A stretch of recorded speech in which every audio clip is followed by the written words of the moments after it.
എൻ്റെ സഹോദരന്മാർ, ഉസ്താദുമാർ ഏറ്റവും കൂടുതൽ ചൊല്ലുന്ന മൗലൂദാണ് മങ്കൂസ് മൗലൂദ്. ആരാണ് മങ്കൂസ് മൗലൂദ് ഉണ്ടാക്കിയത്?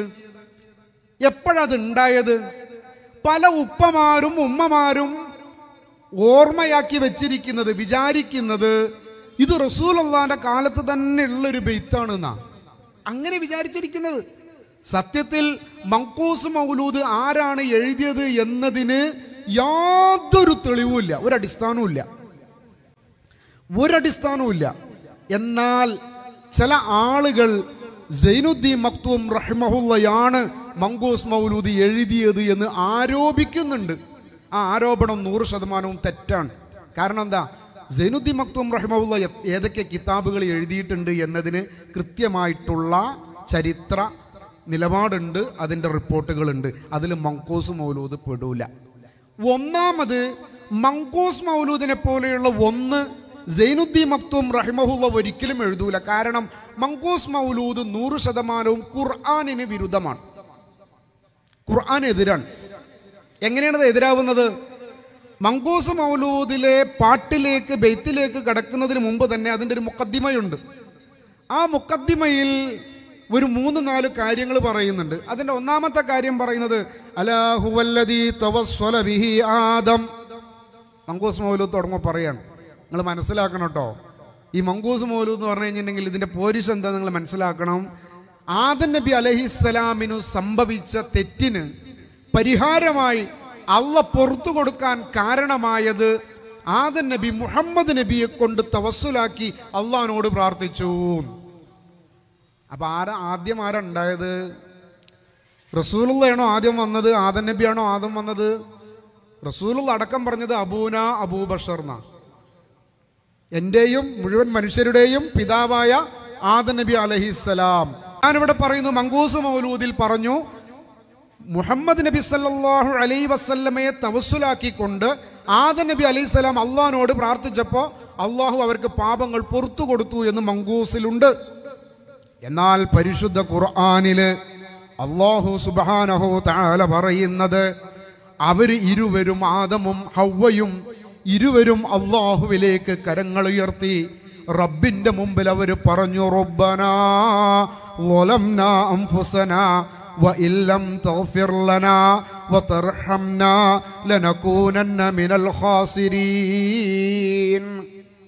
സഹോദരങ്ങളെ, സൂചിപ്പിച്ചു വന്നത് മങ്കൂസ് മൗലൂദിൽ പറഞ്ഞത് ആദം നബി റസൂലുള്ളാഹിനെ കൊണ്ട് തവസ്സുലാക്കിയപ്പോഴാണ് അള്ളാഹ് പുറത്തു കൊടുത്തത്. എന്നാൽ പരിശുദ്ധ ഖുർആനിൽ അള്ളാഹ് പറയുന്നത് അവർ ഇരുവരും അള്ളാഹുവിനോട് പ്രാർത്ഥിച്ചു. ഈ പ്രാർത്ഥിക്കാനുള്ള പ്രാർത്ഥന അള്ളാഹ് പഠിപ്പിച്ചു കൊടുത്തു. സൂറത്തുൽ ബഖറയിൽ മറ്റൊരു സ്ഥലത്ത് പറയുന്നുണ്ട് കേട്ടോ, അവർക്ക് പ്രാർത്ഥിക്കുവാനുള്ള പ്രാർത്ഥന അള്ളാഹ് പഠിപ്പിച്ചു കൊടുത്തു.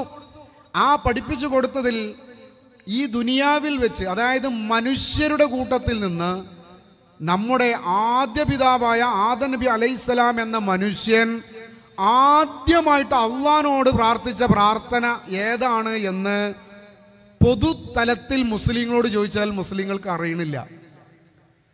ആദ്യമായിട്ട് അള്ളാഹിനോടൊരു മനുഷ്യൻ പ്രാർത്ഥിച്ച പ്രാർത്ഥന ഏതാണ്?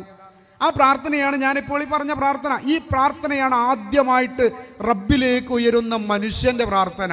റബ്ബനാ വലംനാ അൻഫുസനാ വഇല്ലം തഗ്ഫിർ ലനാ വതർഹംനാ ലനകൂനന്ന മിനൽ ഖാസിരീൻ. അല്ലാഹുവേ, ഞങ്ങളോട് തന്നെ അക്രമം കാണിച്ചു, അതുകൊണ്ട് റബ്ബേ നീ ഞങ്ങൾക്ക് പുറത്തു തരികയും ഞങ്ങളോട് നീ കരുണ കാണിക്കുകയും ചെയ്തില്ല എങ്കിൽ ഞങ്ങൾ നഷ്ടക്കാരിൽ പെട്ടുപോകും അല്ലാഹ് എന്ന് ആദം നബി അലൈഹിസ്സലാം പ്രാർത്ഥിച്ചു അള്ളാഹിനോട്. ഈ പറയുന്നത് ഖുർആനാണ്. ഇനി നമ്മൾ ഉസ്താദുമാരോട് ചോദിക്കുക, മങ്കൂസ് മൗലൂദിൽ പറഞ്ഞത് നമ്മൾ വിശ്വസിക്കണോ അതല്ല ഖുർആനിൽ പറഞ്ഞത് വിശ്വസിക്കണോ? അപ്പൊ എന്താ ഉസ്താദ് പറയാ? രണ്ടും കൂടി വിശ്വസിക്കാൻ പറ്റില്ല. കാരണം ഒന്ന് വൈരുദ്ധ്യമാണ്. ഒന്ന് മുഹമ്മദ് നബിയെ കൊണ്ട് തവസ്സുലാക്കിയെന്നാ പറയുന്നത്, ഒന്ന് അള്ളാഹിനോട് നേരെ പ്രാർത്ഥിച്ചു എന്നാ പറയണത്. ഇതിൽ ഏതാണ് ശരിയെന്ന് ചോദിച്ചു കഴിഞ്ഞാൽ ഉസ്താദ് എന്താ പറയാ?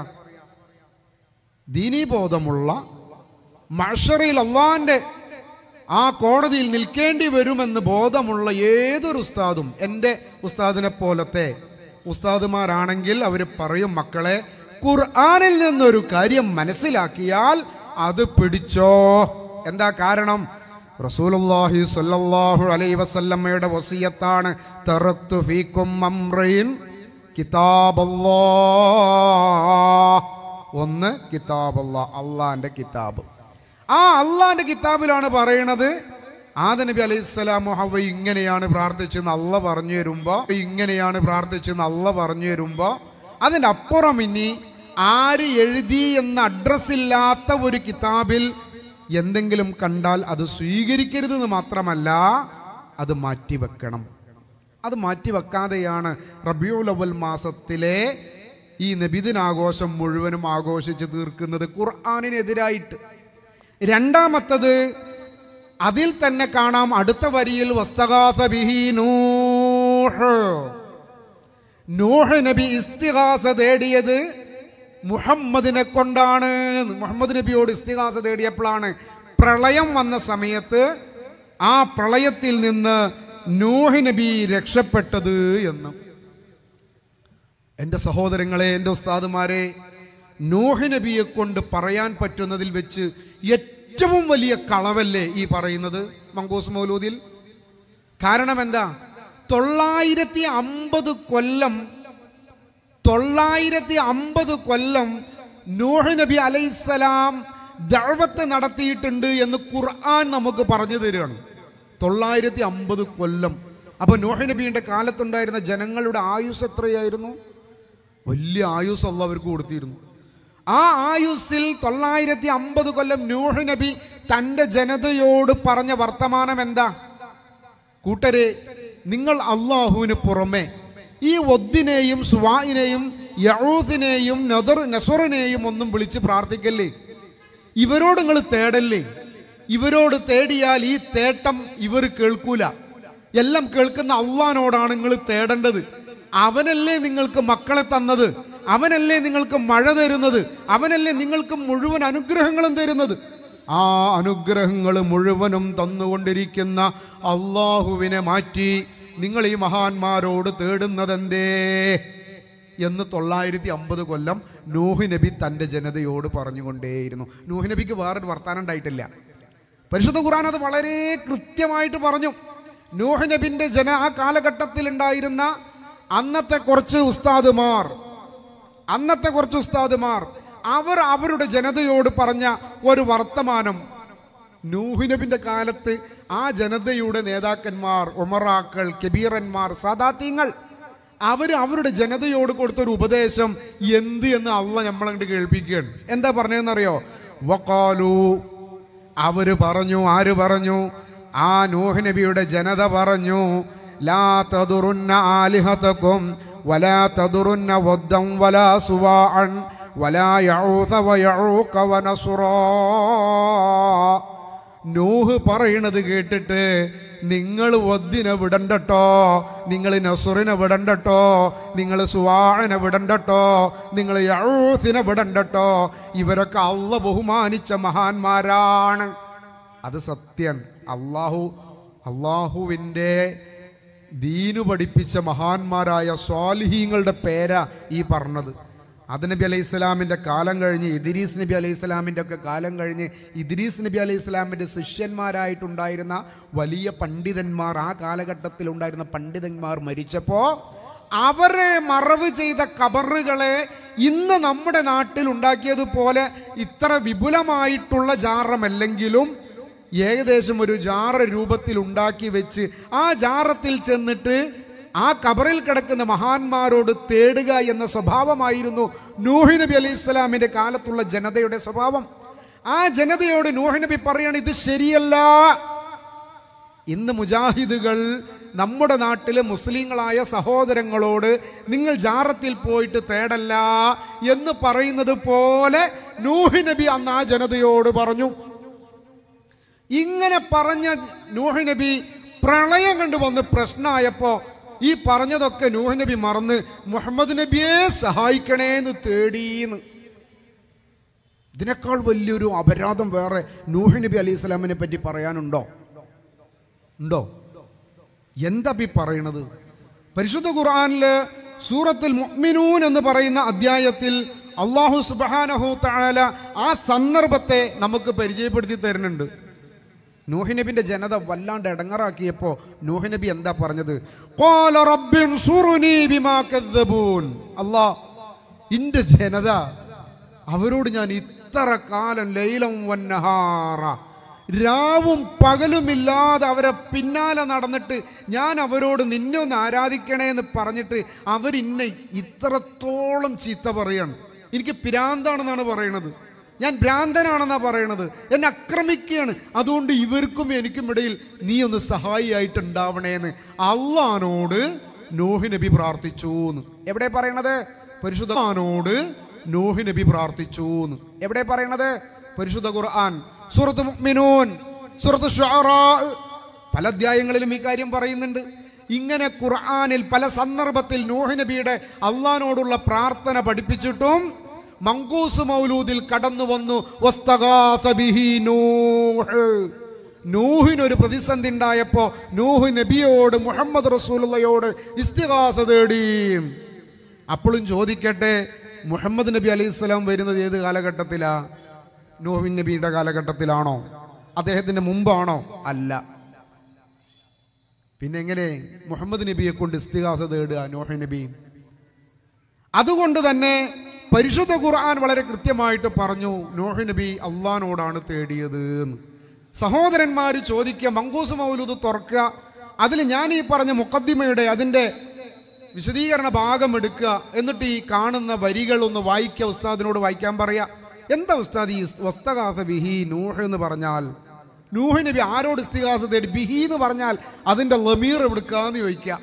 ഈ ബിഹിയുടെ ലമീർ എവിടുക്കാന്ന് ചോദിച്ചാൽ ഉസ്താദ് പറയും അത് മുഹമ്മദുർ റസൂലുള്ളയിലേക്കാണ്. അപ്പൊ റസൂലുള്ളാഹിനോട് ഇസ്തിഗാസ തേടിയോ നൂഹ് നബി? അപ്പൊ ഖുർആനിൽ ഉസ്താദെ അള്ളാനോട് പ്രാർത്ഥിച്ചെന്നല്ലേ നൂഹ് നബിന്റെ ചരിത്രം പറയണത്? ഇതിൽ നമ്മൾ ഏതാ സ്വീകരിക്കേണ്ടത്?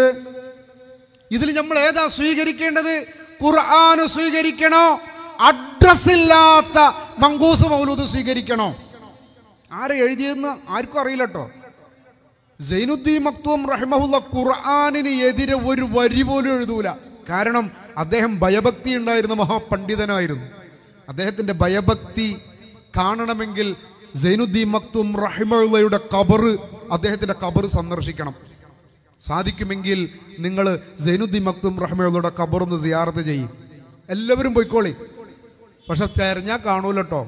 നമ്മളെ നാട്ടിൽ ജാറം തെരണമാതിരി സൈനുദ്ദീൻ തങ്ങളുടെ ഖബറ് അങ്ങനെ കെട്ടിപ്പൊന്തിച്ച് ജാറായിട്ട് കാണൂല. ഒരു സാധാരണക്കാരന്റെ ഖബറ് പോലെ ഒരു ഖബർ അവിടെ ഇങ്ങനെ കാണാം. എന്നിട്ട് സഹികെട്ട ചില ആളുകൾ ആ ഖബറിന്റെ ഇപ്പുറത്ത് ഒരു വലിയൊരു ജാറുണ്ടാക്കിയിട്ടുണ്ട്, ഒരു ഡോം. അതിൽ അല്ല, അതിൻ്റെ ഉള്ളിലല്ല, അതിൻ്റെ പുറത്താണ് സൈനുദ്ദീൻ മക്തൂം റഹ്മഹുള്ള. അതുകൊണ്ട് തന്നെ സൈനുദ്ദീൻ മക്തൂം റഹ്മഹുള്ള ഒരിക്കലും ഖുർആനിനെതിരായിട്ട് ഒരു വരി എഴുതൂല. ഇനിയോ അതിൽ വീണ്ടും പറയുന്നു, ഇബ്രാഹിം നബി അലൈഹിസ്സലാം നമ്രൂദിന്റെ പട്ടാളം പിടിച്ച് തീക്കുണ്ടിലേക്ക് എറിയുന്ന സമയത്ത് ഇബ്രാഹിം നബിക്ക് എങ്ങനെയാ തീപ്പൊള്ളലേൽക്കാതെ പോയത് എന്ന് മങ്കൂസ് മൗലൂദുകാരൻ പറഞ്ഞു തരുന്നുണ്ട്. എങ്ങനെ? മുഹമ്മദ് നബിയുടെ നൂറ് ഇബ്രാഹിമിന്റെ മുതുകിലുണ്ട്. അതുകൊണ്ട് ആ ഷറഫാക്കപ്പെട്ട നൂറ് ഇബ്രാഹിം നബിയുടെ മുതുകിൽ ഉണ്ടായതുകൊണ്ട് ആ തീയിൽ നിന്ന് ഒരു പോറൽ പോലും ഏൽക്കാതെ ഇബ്രാഹിം നബി അലൈഹി സ്വലാം രക്ഷപ്പെട്ടു. അങ്ങനെയാണ് മങ്കൂസ് മൗലൂദിൽ പറയുന്നത്. എന്നാൽ പരിശുദ്ധ ഖുർആനിൽ സൂറത്ത് അംബിയയിലെ അതിൻ്റെ വചനത്തിൽ വളരെ കൃത്യമായിട്ട് അള്ളാഹ് പറയുന്നുണ്ട്, ആ കത്തി ജ്വലിച്ചുകൊണ്ടിരിക്കുന്ന തീ കൊണ്ടാണ്. അതിന് അള്ളാഹ് പറയാണ്, ആ തീയിനോട് അള്ളാഹ് പറയാണ്, ഖുൽനാ യാ നാറു കൂനി ബർദൻ വസ്സലാമൻ അലാ ഇബ്രാഹീം.